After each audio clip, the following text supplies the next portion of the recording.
It's been a while since I last posted. In that time, I've still been growing, building, and capturing moments, just not sharing them here. These clips and images are pieces of that stretch in between, small things, everyday things that made up the time away.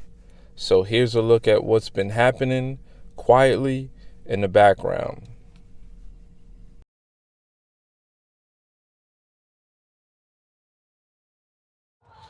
One thing I'll say is I was telling a story before. The last time I walked away from a chicken in that state, it was like minutes, and I came back and the chicken wasn't here anymore. So, you know, I'll, it is what I got to do. What I got to do right now. I actually got to start work soon. Just trying to give you some insight. Every day is not the happiest day on the homestead, but just got to do what you can to get by.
Audiences to ask that question, but the statement that takes it a step further.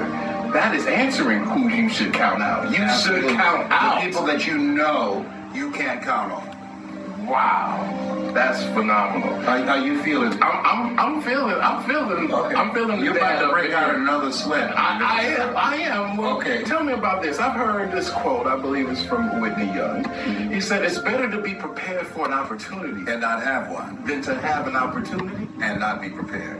What does that mean? That, to me, that life is about advanced preparation. There's a saying that no prior planning brings about a pretty poor performance.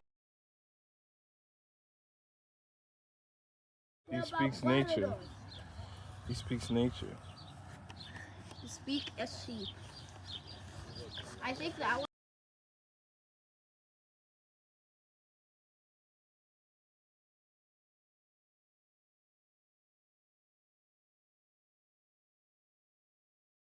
Demonstrate through scientific, evidence, then you can get paid money for it. And that money should equal, this is where it becomes, we cross our fingers and hope it works out as they say it's going to work. It transferred the money that was going before into the old way of financing farmers into this new way. And that's more or less all over Europe. And I mean, I see these things always with enthusiasm and with hope that it's going to work out quicker than I expect. So we were very inspired by the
Don't be a fool like those that don't go to school.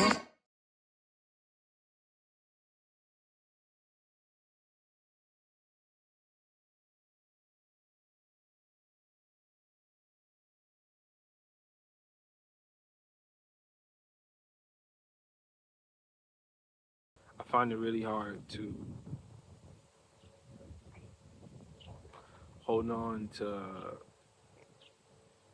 a lot of stress when you find something that, I mean, I wasn't looking for. I would say that this place was looking for me. And I notice a lot of peace that exists because when these places like this finds me, I think the the moment is very important of when it does. And for whatever reason, just like right now, it's just me. And these are the pieces. This is the piece that you hear a lot about, and it's hard to articulate. In fact, I'm struggling. I don't even know why I want to offer you this moment, but in the end, it is a moment. And I want to show you something else. I've been thinking a lot about this. I'm going to turn this around if I can. What I think is key when I'm looking at, when I'm looking around, is the patterns when we're not involved, and how to exploit not in I guess a severe way, but repeat those patterns of things that you see as they work themselves through. Again, without us, if you could just bind on to or replicating some of what you want or something you may want based on what you see. But I find it interesting that the species, when I walk around, when I walk about, essentially this place would just look like this. My house, the land, it would just look like this.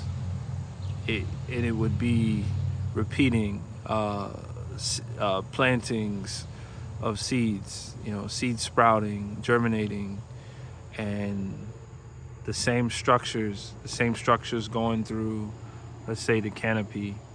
It'll be the same. It'll just keep repeating itself. So I feel like when I'm looking, I have to pluck out the things that I see within it that I want, and knowing that it is possible within a natural habitat, so to speak. And then you give intentionals. There's obviously intentional plantings, and then you give way to the invasives and non-managed. This is essentially what invasives do, and there is no managing this at the moment, and it's obvious. You could tell. So I wonder how we can use these. And clearly, it wants to work.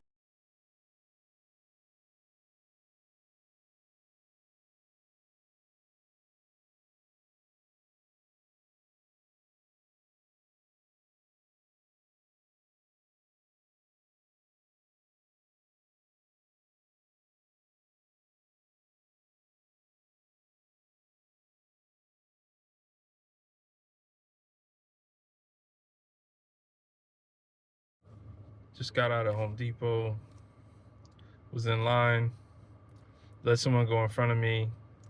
They needed to call to see if I can get that 70% mark down. Got some boards here. Guess what? I got that 70% mark down. And the reality is I feel like somebody gifted something to me, because granted the board did deserve 70%, but sometimes they give you, they give you some wait for somebody, and they did. They had me wait, and then a phone call finally went through. But the reality is, it's so hard when you're trying to put all this stuff together. No, this is not my profession. I don't. When I go to Home Depot, the lessons that I try to carry now are just be very specific to the project. And even if you have multiple projects that you're doing in that day or a week, just try to get the things that you need. Some of the gotchas, always forgetting measurements. So come there with something, man. Like I do it. It's been too many years, and I still make the same mistake, and I get like aha moments in the middle of being there, like, oh, I probably should get this. Well, you know what? You probably should stick to the project that you have and get it done, get it knocked out, because that's probably where your energy is at. You have the most information on, and I pretty much did that today, and it worked out. And $20 bill to have any kind of wood, and I got probably twice that amount of materials. But yeah, man, it was an awesome experience. I just wanted to share that with you. Keep it going, keep it up. I met a guy in line too. It's pretty cool. He hit me with the Phil, and Phil had a strong ass hand. But I'll just leave that at that. But yeah, just talking, chopping it up. Probably more so talking than chopping it up, but just talking with guys in line. Everybody come from a different walk of life. It's pretty interesting, but we're all doing similar things. So there's a lot of overlap there. So don't be ignorant to that. All right.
So just came out for the count.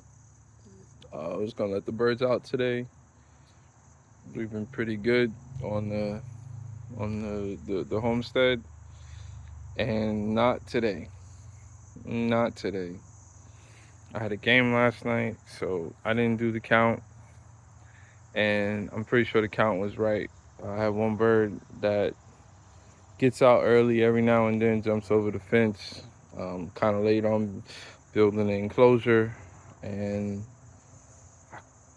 couldn't find her. Found her after putting out food and letting everyone out. She comes, limping out. Looked normal at first, and then I'm walking behind her, full guts. Guts out the back. Guts I've never seen before. I guess when we harvested chickens, it's the only time I've interacted with those type of guts. But she gotta go. She gotta go. I'm already seeing the flies. So I found the killer in my first 48 of investigation. It took about 48 minutes, less than. It was a goose. Pretty sure it was a goose. I got a little bit of video of the goose and never seen a goose. I've seen turkeys. I've never seen a goose on my property. And yeah, the goose looked mad. It didn't look like it was mad enough, but the neck was kind of strong. So all I did, I had one of these steel garbages or aluminum garbages, and I did a discus. I just threw it like a discus at the goose and saw it fly off, because at first I didn't know if it was hurt or whatever, but put two and two together. When my wife did a Google search, definitely was the goose, because if it weren't the goose, then the chicken would have probably been taken away or eaten. But now I gotta switch gears. I actually gotta go to work, but I gotta switch gears to take care of this.